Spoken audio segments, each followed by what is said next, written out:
Hello students, I'm Ajaypal sir from Vivekananda School, Bani. Now the next topic, absorption in a small intestine. Okay, firstly we discuss about the small intestine, okay, in which the complete digestion of food take place. Okay, you in last line you discuss about the carbohydrate get broken into simple sugar. जो carbohydrate है वो simple sugar के अंदर broken down हो जाते हैं, fat fatty acid के अंदर और प्रोटीन अमीनो एसिड के अंदर. ये आपने याद रखना है. Absorption in A small intestine, कैसे फूड एब्जॉर्ब होता है स्मॉल इंटेस्टाइन के अंदर. आपको पता है स्मॉल इंटेस्टाइन आपने पार्ट कर दिया, सबसे लंबा पार्ट होता है. ओके, इसके अंदर फूड आता है, इसके अंदर काफ़ी सारे एंजाइम्स आते हैं. लिवर भी अपना एंजाइम देता है जिसको बाइल जूस बोलते हैं. पेनक्रियास से पेनक्रियाटिक जूस आता है. ओके, इसके खुद के जूस भी होते हैं जिसको इंटरस्टिशियल जूस बोलते हैं. Now the next, absorption in A small intestine. Food कैसे एब्जॉर्ब कैसे होता है डाइजेशन होने के बाद. The digested food can now pass into the blood vessels in a wall of the intestine. जो इंटेस्टाइन का अंदर वाली वॉल होती है, अंदर वाली दीवारें होती हैं, उसके अंदर ब्लड वेसल्स होती हैं. बहुत ज़्यादा ब्लड की वेसल्स का मतलब होता है ब्लड की पतली पतली फाइन पाइप्स होती हैं. This process is called absorption. Food का डाइजेशन होने के बाद उस ब्लड वेसल्स के अंदर एब्जॉर्ब हो जाना एब्जॉर्प्शन कहलाता है. The inner wall of the small intestine have thousands of finger-like outgrowth. Okay? जो स्मॉल इंटेस्टाइन की अंदर वाली वाल होती है उसके अंदर फिंगर की तरह उभरी हुई बाहर की तरफ निकली छोटी छोटी आउट ग्रोथ होती है जिनको विली बोलते हैं. ओके, विली क्या करती हैं, स्मॉल इंटेस्टाइन के अंदर होती हैं, फिंगर लाइक प्रोजेक्शन होती है जो क्या करती है फूड को एब्जॉर्ब करने में मदद करती है और सरफेस एरिया बढ़ा देती है. Can you guess what is the role of villi could be in intestine? क्या पता है क्या रोल होता है विली का. सबसे इंपॉर्टेंट रोल होता है विली का स्मॉल इंटेस्टाइन के अंदर. Okay, the villi increase the surface area for the absorption of the digestion food. एक है अगर विली नहीं होगी तो स्मॉल इंटेस्टाइन के अंदर डायरेक्टली फूड पास हो जाएगा.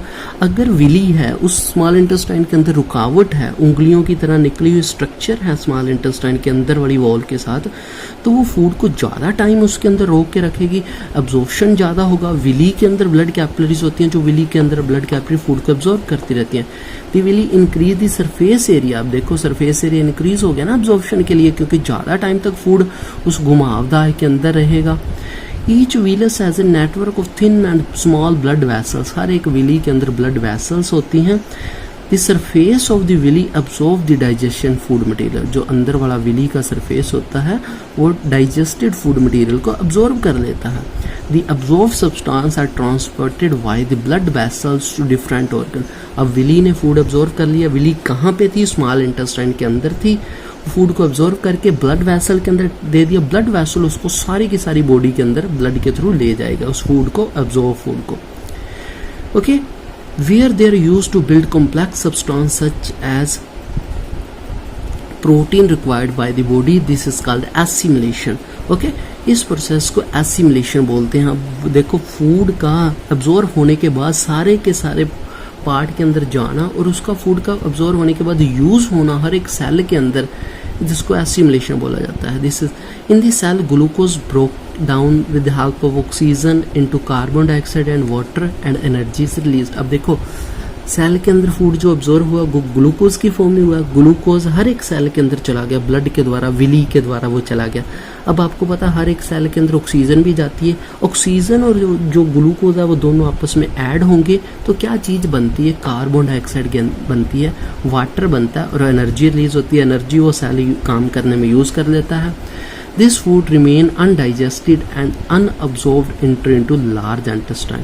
उन्होंने बोला जो फूड अब्जॉर्ब नहीं हुआ स्मॉल इंटेस्टाइन के अंदर विली के द्वारा और अनअब्जॉर्ब्ड नहीं हुआ, ना डाइजेस्ट हुआ ना अब्जॉर्ब हुआ, वो लार्ज इंटेस्टाइन के अंदर चला जाता है. ओके, आज हम इतना ही करेंगे. ये आपने अच्छे से पढ़ना, सबसे इंपॉर्टेंट पार्ट है ये इस चैप्टर का, तो ये आपने पढ़ना. इसके अंदर आपके काफ़ी सारे क्वेश्चन बन रहे हैं, वो क्वेश्चन भी आपने करने हैं. Okay, what is villi, what is absorption, what is assimilation, ये क्वेश्चन आपकी नोटबुक के अंदर लिखे होने चाहिए. Okay, take care, stay home, stay safe, bye.